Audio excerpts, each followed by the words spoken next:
Hi, thanks for watching. And here we go with a look at next week's astrology. It's Sunday, the 26th of January 2019. Lots happening in the week ahead of us. We'll have a rundown of all the alignments and see what's going on. Of course, 31st Friday, if you're in UK, it's Brexit Day. And so we'll see some big political changes going on this week. And no doubt some fairly strong arguments, because there is some argumentative energy about. But today the moon is in Aquarius, and that's kind of that people want to broaden their horizons. People are interested in new knowledge. And actually, you know, they say opposites attract, but people with similar thought patterns are going to be drawn together under an Aquarius moon, which is what we've got. So there's a lot of growth in terms of things that we already understand. We're going to deepen our understanding of those things. We're going to be able to go further. Anything where you've really got to get your head down and work isn't terribly well indicated at the moment, but that's only the case until, let me see, 23:43 UK time, so about a quarter to midnight. Earlier in the day in the States and Canada, sometime tomorrow in Australia and New Zealand on that side of the world. We get the moon in Pisces, then things will change a bit, and of course we're on our way into the new cycle then with an Aries moon coming in during the week. But right now the moon is 2.4% full. She's just starting to grow, and that's great news really, because we've all got new ideas and thoughts about going in a new direction, which have been coming into us since that new moon, which happened actually in Aquarius just 2 days ago, right at the beginning of this time in Aquarius. And being an Aquarian new moon, there was a lot of new energy and a lot to think about. But when the moon is absolutely sort of 0% full right on new moon, it's not the best time to be launching a new sort of business proposition or anything like that. That time is not far away. I usually say when the moon's about 3% full and she's visible in the sky, in the night sky again.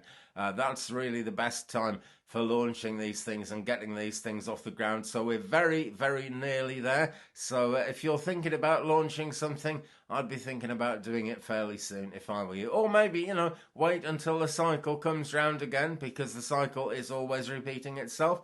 So moon in Aquarius, group activities lose focus, it says, and it's a real good time for open-ended alliances where you're kind of being genuine in relationships, as genuine as possible. Sticking to traditions isn't the best thing at this point, so do be looking forward, do be thinking about broadening the mind, as I was saying. Mercury's void in Aquarius, so nervous energy is high. Communication could be actually quite difficult, and that's why I say, you know, communication is best between like-minded people at the moment, and that really works with the Aquarius energy. Changes or unusual conditions in the weather. Well, yep, it's gone from freezing cold to a bit less freezing cold, if I'm honest, not that much less. But suddenly it's raining and blowing gales in an unusual sort of way around my little part of the world in West Wales, UK. And we're likely to see crazy weather patterns happening because Mercury is void in Aquarius. Now then, Venus square Mars. This is worth thinking about, it really is. Passions, desires, that kind of thing can easily create problems. So in terms of, you know, I'm talking about launching things that you've already thought about, putting things into practice that you've already planted the seeds for. Anything that suddenly comes up today is really something to think about carefully before you do anything about it. Wherever there's competition, that can easily turn into conflict, and impulsive spending can be a problem. So keep away from eBay if I was you, and Amazon and everywhere else. Unless you're selling something, it's probably quite a good time to put something on one of those sites if you're going to sell it today. No promises, by the way. That's generally the astrological trend that's going on. Mars is square Neptune, so people are questioning each other's motives. There's a bit of confusion around. Jupiter sextile Neptune, so, you know, on that side of it, it's optimistic. People are idealistic and hopes are high, and that is great because it's all positive thinking. But it can just get that bit overinflated. So keep on thinking about, you know, what were you going to do today? What's wrong with doing that? I wouldn't get too far outside the normal. I really wouldn't. But we are coming up to time to start moving forward and changing things for the better, changing things in positive ways. So as we go through this next week, well, it's a brilliant week in so many ways for forward motion, because right this minute no planets at all are retrograde. Uranus went direct on the 20th, just a few days ago, and there is no more retrograde action going on until actually the 8th of February, which is a good week and a half away yet. And that's when Juno is going to go retrograde. And Juno will be going retrograde in Libra. Now, Juno is essentially the planet that has more than anything to do with marriage. And in these modern times, we could say very serious relationships and commitment, that kind of thing. Now, because Juno is going retrograde, we might see things exposed. In fact, we probably will see things exposed wherever there are imbalances in a relationship. And because it's in Libra, that is really heightened, you know. So look out for any areas of imbalance in relationships. Are you being manipulated? Are you having to manipulate someone else for what you think is their own good? Do think about that, because that is really going to be highlighted on the 8th of February. But not this week. That's not a thing to worry about. It's all forward motion this week. All the planets are going forward. So we've got the Aquarius moon now. There's a longish void, of course, starting on Tuesday and early Wednesday here in UK, and that is leading to the moon entering Aries and starting again.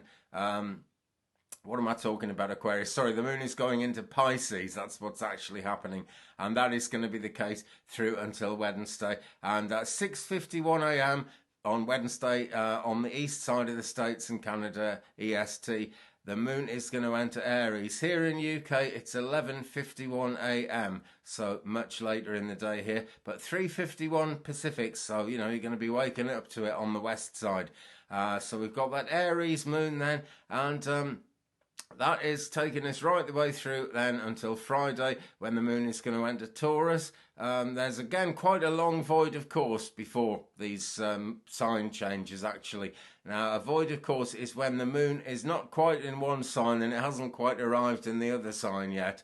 It's a time when, generally speaking, the lunar energy is at a lull, and it's not a great time for doing anything that attracts new actions. Sort of business propositions, that kind of thing, aren't going to actually succeed very much, or not very, you know, nothing very strong is going to happen during a moon void, of course. But there we go. Friday, 7:28 p.m. EST, 4:28 p.m. on the west side, and actually Saturday morning at midnight 28 a.m., just less than half an hour into Saturday in UK, we're going to get the Taurus moon, and that's going to be setting the scene for next weekend. And 1 week today, Sunday the 2nd, with the moon in Taurus on the 2nd of February, it's in bulk. It's Groundhog Day is another way of looking at that. And the great thing about Imbolc coming up is it's the first it's the turning of the year going on, and it's the first big sort of landmark in spiritual terms of 2020. It's when nature has actually reached the stage where the sun is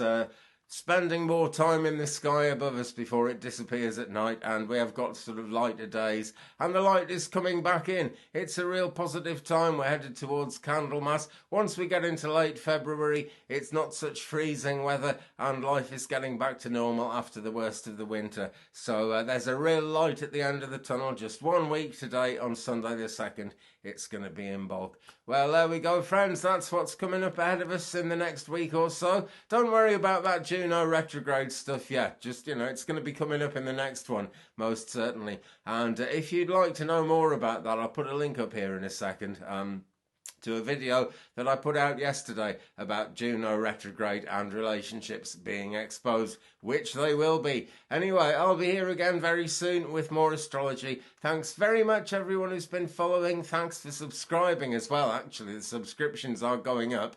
I really need to get to 1,000 subs. Will it be this year? I seriously hope it will, because then I can get back to working live on YouTube. I'll be live on Facebook before very long. That's my plan for today at some point. Meanwhile, you know, give me a thumbs up if you've enjoyed it. If you haven't subscribed yet, please do. Hit the subscribe button and tap the bell to receive all notifications, okay? YouTube has made it that bit more complicated, and if you don't tap the bell, they probably won't bother showing you my stuff even though you've subscribed. So subscribe, tap the bell, leave me a comment, guys. It's really, really great to hear from people, and I'll be along again very soon. Peace.